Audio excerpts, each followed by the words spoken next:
Benarkah semua cicilan atau kredit termasuk riba dan haram? Simak penjelasan mudah dari Buya Yahya. Banyak yang beranggapan semua kredit atau cicilan adalah riba atau haram. Buya Yahya memberikan penjelasan yang mudah dipahami.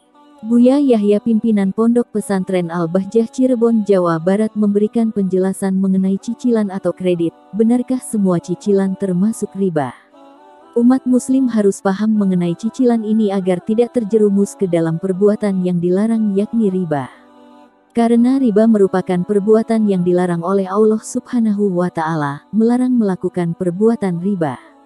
Dan yang menjadi pertanyaan, benarkah semua cicilan atau kredit termasuk riba? Lalu bagaimana dengan jual beli yang dilakukan secara kredit atau cicilan? Karena saat ini jual beli dengan kredit atau cicilan sudah menjadi kebiasaan masyarakat termasuk umat muslim. Lalu yang menjadi pertanyaan, benarkah semua cicilan atau kredit termasuk riba?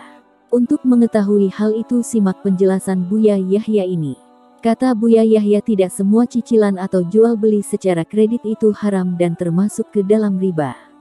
Cicilan itu tidak semuanya haram. Cicilan atau menjual dengan kredit itu tidak semuanya haram, kata Buya Yahya.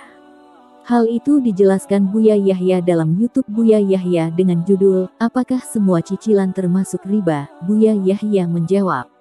Kata Buya Yahya, jika akad jual beli secara kredit dilakukan secara langsung antara penjual dan pembeli, maka hukumnya sah dan tidak termasuk riba.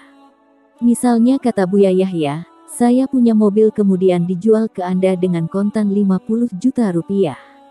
Tapi karena tidak ada uang kontan maka dijual dalam jangka 1 tahun tapi harganya 70 juta rupiah. Ini sah dan bukan riba.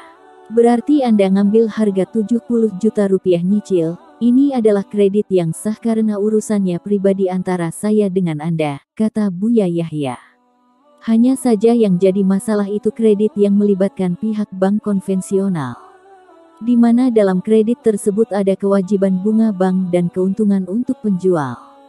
Jadi dalam masalah kredit ini, pihak pembeli menanggung dua beban, yakni beban untuk memberi keuntungan kepada penjual dan membayar bunga bank. Contohnya, kata Buya Yahya, saya memiliki showroom mobil dan ada permintaan 100 orang yang butuh mobil. Kemudian karena tidak punya uang maka untuk mendatangkan mobil tersebut dengan cara melibatkan bank konvensional. Dan bank konvensional sanggup mengeluarkan kredit untuk membayar mobil karena pasarnya sudah jelas. Maka kendaraan yang dijual kepada konsumen dengan cara kredit atau cicilan. Dan yang jadi persoalan Anda itu dipukul 2 kali, Anda yang membayari bunga saya ke bank konvensional. Dan juga membayar keuntungan kepada saya, kata Buya Yahya.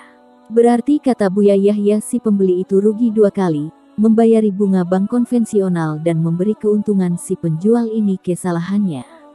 Tetapi jika dilakukan secara syariat, maka cara kredit yang tadinya haram dan termasuk riba bisa menjadi halal atau sah. Kata Buya Yahya, caranya dengan melibatkan lembaga keuangan syariah dan yang membiayai pembelian mobil itu lembaga syariah tersebut. Contohnya, kata Buya Yahya, lembaga syariah itu membeli mobil kepada showroom, kemudian mobil tersebut dijual kepada pembeli dengan harga yang berbeda, ini sah. Jadi lembaga syariah itu membeli mobil kepada saya dan dijual kepada Anda dengan harga yang berbeda, ini sah, kata Buya Yahya. Kata Buya Yahya, sederhana sebetulnya untuk yang tidak halal menjadi halal. Maka apakah semua kredit haram? Dan jawabannya tidak. Tidak semua kredit atau cicilan haram. Jadi kredit atau cicilan dengan konvensional menjadi masalah karena memberi untung kepada yang jual mobil dan membayar bunga bank konvensional. Ini yang menjadi masalah, Anda menolong dalam ketidakbaikan, kata Buya Yahya. Jadi tidak semua kredit atau cicilan termasuk dalam riba, ini tergantung dengan cara yang dilakukan dalam jual beli secara kredit atau cicilan.